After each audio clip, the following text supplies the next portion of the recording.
So, speaking of pain, pain becomes your new normal when you're accustomed to living to it. And then when you're in it so much, your pain tolerance increases. I hate when doctors ask me, like, on a scale of 1 to 10, what's your pain score? And it's not something that I can put into a number. It's like if somebody asked me, like, hi, how are you doing today? And I just said 8. It doesn't make sense to me. Like, I get why they do it, but I don't feel like it's a conducive way to describe how much pain someone is in, because everybody's different. Everybody's pain tolerance is different. But, you never know what's normal and what's not. So I've had shoulder and neck pain for years. My back has hurt since I was like a teenager.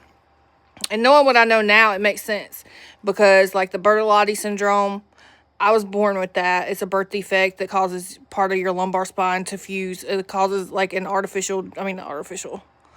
It causes a joint that fuses to one side of your pelvis. And then that's also associated with scoliosis, arthritis, degenerative disc disease, all of those which I have. So I lived the majority of my life not knowing I had any of this. It wasn't until I got hurt at work and they did x-rays and MRIs, and they're like, well, you have, both of your shoulders, you have rotator cuff tears, you have scoliosis in your neck, you have degenerative disc disease, you have herniated discs, your spinal curve is reversed.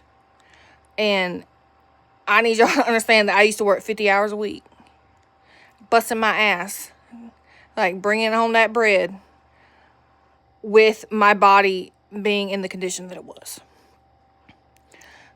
And I was always in pain, but I didn't know. I just assumed everybody was walking around in that much pain, Me not knowing that I had these conditions and just trying to be normal like everybody else.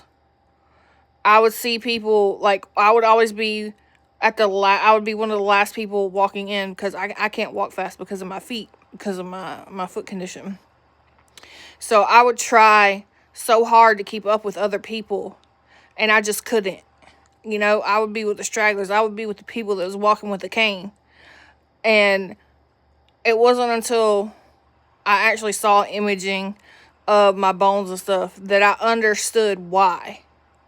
I understand now why I've always felt like my bodily alignment was off. Why I can take one foot off the ground and feel like I'm about to fall over, because my center of gravity is off. Because one leg is slightly shorter than the other due to the scoliosis. When you have scoliosis, it messes up your entire center of gravity.